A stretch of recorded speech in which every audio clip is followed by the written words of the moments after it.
మన జీవితంలో యెహెజ్కేలు భక్తుడి ద్వారా దేవుడు ఏమి మాట్లాడుతున్నాడంటే, మొట్టమొదటిగా మనం చూస్తున్నామో, దేవుడు ఎప్పుడైతే మాట్లాడాడో మన జీవితంలో పరిస్థితులు, కాలాలు అన్నీ కూడా మారిపోతాయి. మిరాకిల్స్ అనేటటువంటిది మన జీవితంలో జరుగుతాయి అని మనం తెలుసుకోవాలి. దేవునికి స్తోత్రం. ప్రియులారా, ఎప్పుడైతే దేవుడు మాట్లాడతాడో, ఎప్పుడైతే దేవుడు మనతో మాట్లాడతాడో, దేవుడు మాట్లాడినటువంటి సమయంలో మన యొక్క కాలములు, మన యొక్క పరిస్థితులు, మన యొక్క స్థితిగతులు అన్నీ కూడా తొలగిపోయి అన్నిటి నుంచి విడుదల పొంది గొప్ప అద్భుతములను మనము చూడగలము. ఆది కాండంలో గనక మనము చూడగలిగినట్లయితే ఇక్కడ దేవుడు మాట్లాడుతున్నాడు. ఏమని దేవుడు మాట్లాడుతున్నాడు అంటే, వెలుగు కలుగును గాక అని పలికినప్పుడు వెంటనే వెలుగు అనేటువంటిది కలిగింది. చూసారా, దేవుని యొక్క మాటలో ఉన్నటువంటి శక్తి. కనుకనే ఇక్కడ మనం అందరం కూడా జ్ఞాపకం చేసుకోవాలి, మనందరం కూడా గుర్తించాలి. ఏంటయ్యా అంటే, దేవుడు ఎప్పుడైతే మాట్లాడతాడో మన జీవితంలో పరిస్థితులు, కాలాలు అన్నీ కూడా మారిపోయి మన జీవితంలో అద్భుతములు జరుగుతాయి. మన జీవితంలో అద్భుతములు జరగాలంటే దేవుడు మాట్లాడతాడు. దేవుడు మాట్లాడినప్పుడు సమస్తము కూడా మనకు జరుగుతున్నట్లు మనము చూస్తున్నాము. ఆది కాండంలో అనేకమైన సంగతులు మనము చూస్తున్నాము. ఇదిగో ఆకాశము కలుగును గాక అని దేవుడు పలికిన వెంటనే ఒక గొప్ప శక్తి వచ్చేసి వెంటనే ఆకాశం కలిగింది. భూమి కలుగును గాక, భూమి నిరాకరముగాను శూన్యముగాను ఉన్నప్పుడు భూమి ఇదిగో ఏర్పాటు చేయబడును గాక అని పలికి వెంటనే ఆ యొక్క భూమి అనేటటువంటిది ఏర్పాటు చేయబడింది. ప్రియులారా, ఇంకా మనం ఆలోచించగలిగినట్లయితే పరిశుద్ధ గ్రంథంలో మార్కు సువార్త 1వ అధ్యాయము 40వ వచనం నుంచి 42వ వచనం వరకు మనం ధ్యానం చేయగలిగినట్లయితే, ఒక కుష్టి రోగి యేసయ్య దగ్గరికి వచ్చి, తండ్రి నీ చిత్తమైతే, నీకు ఇష్టమైతే నన్ను శుద్ధినిగా చెయ్యి, నన్ను చేయమని ఒక కుష్టి వ్యాధి కలిగినటువంటి వ్యక్తి యేసయ్య దగ్గరికి వచ్చి అడిగినప్పుడు యేసయ్య ఏం చెప్తున్నాడో తెలుసా? నాకు ఇష్టమే, నువ్వు శుద్ధుడివి కమ్మని చెప్పినటువంటి వెంటనే ఆ యొక్క వ్యక్తిలో ఉన్నటువంటి కుష్టి రోగం మొత్తం కూడా కోల్పోయి, ఓ కుష్టి రోగి మొత్తం కూడా తొలగిపోయి సంపూర్ణమైన స్వస్థతను కలిగి ఉన్నాడు. Praise the Lord. కనుకనే నా దేవునికి సమస్తము సాధ్యమే. ఈరోజు నా దేవుడు పలుకుతున్నటువంటి మాట తప్పకుండా నెరవేర్చబడుతుంది. దేవుని మాటకు ఎంత శక్తి ఉన్నదో ప్రతి ఒక్కరం కూడా మనం జ్ఞాపకం చేసుకోవాలి. దేవుడు చెప్పినటువంటి మాట ఏ ఒక్క మాట కూడా నిరర్ధకము కానేరదో. దేవుడు చెప్పినటువంటి మాట ఏ ఒక్క మాట కూడా నెరవేర్చబడకుండా ఉండదు. దేవుడు ఇచ్చినటువంటి వాగ్దానము తప్పకుండా నీ జీవితంలో ఫలిస్తుంది. దేవుడు ఇచ్చినటువంటి ఆశీర్వాదము తప్పకుండా మనం అందరం కూడా అనుభవిస్తాము.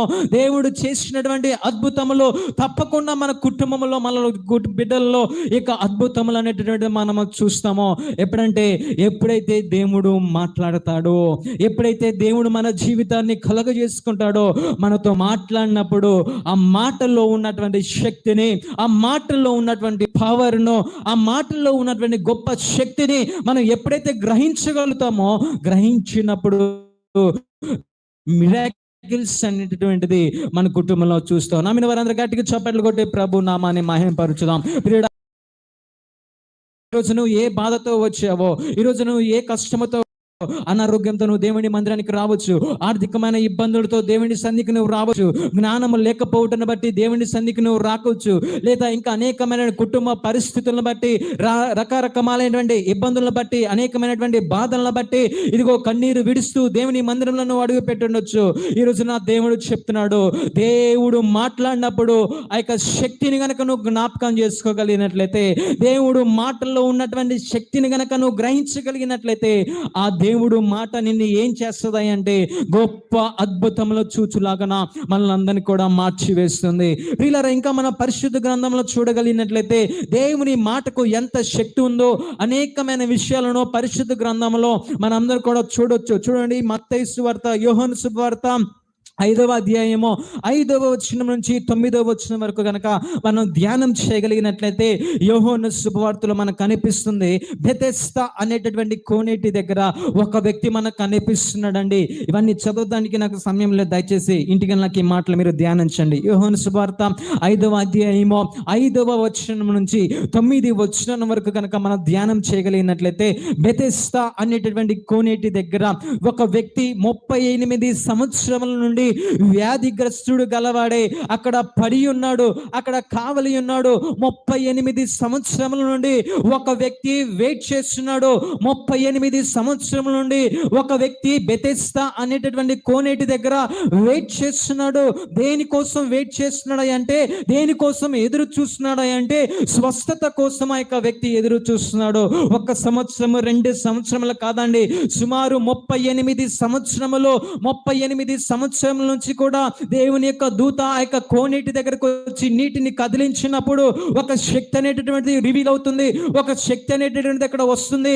ఆ యొక్క కోనేటిలో ఎవరైతే ముందు దిగుతారో, ఆ కోనేటిలో ఎవరైతే ముందు దూకుతారో, ఆ దూకినటువంటి వాడు ఎంత రోగిగ్రస్తుడైనా, ఎంత పాపముతో ఉన్నటువంటి వాడైనా, గుడ్డివాడైనా, కుంటివాడైనా, చూపు లేనటువంటి వాడైనా, శాపగ్రస్తుడైనా, కుష్టి వ్యాధైనా, ఎవరైనా కానీ సరే ఆ కోనేటిలో ఎవరైతే ముందు దిగుతారో ఆ దిగినటువంటి వ్యక్తి స్వస్థత పొందేటటువంటి వాడు. అటువంటిది 38 సంవత్సరముల నుంచి ఆ యొక్క వ్యక్తి ఎదురు చూస్తున్నాడు, వెయిట్ చేస్తున్నాడు. దేనికోసం వెయిట్ చేస్తున్నాడు అంటే, స్వస్థత కోసం వెయిట్ చేస్తున్నాడు, విడుదల కోసం ఎదురు చూస్తున్నాడు. 38 సంవత్సరముల నుండి కుటుంబం వెలేసింది, బిడ్డలు వెలేశారు, సమాజం వెలేసింది, అందరు కూడా వెలేసినప్పుడు కోనేటి దగ్గరకు వచ్చి నిలబడ్డాడండి. కోనేటి దగ్గరకు వచ్చేసి ఆ వ్యక్తి కూర్చుని ఉన్నాడు. అయ్యో, ఇక కోనేటిలో దూత వచ్చి నీటిని కదిలించినప్పుడు నేను దూకాలి, నేను దిగాలి వెంటనే అని ఎంతగా ప్రయత్నించినప్పటికీ కూడా అతను లాంటి పరిస్థితులు ఉంటున్నారు అనేక మంది అక్కడ ఉన్నప్పుడు వాళ్ళు ఇతని కంటే ముందుగా దిగుతున్నారండి. వాళ్ళు ఇతని కంటే ముందుగా దిగినప్పుడు ఆ వ్యక్తులందరూ కూడా స్వస్థపరచబడి అక్కడి నుంచి తిరిగి వారి సొంత గృహాలకు వెళ్ళిపోతున్నారు. కానీ ఈ వ్యక్తికి మాత్రం హెల్ప్ చేసేటువంటి వారు, ఈ వ్యక్తికి మాత్రము సహాయం చేసేటటువంటి వారు ఎవ్వరు కూడా ఇక్కడ లేరు.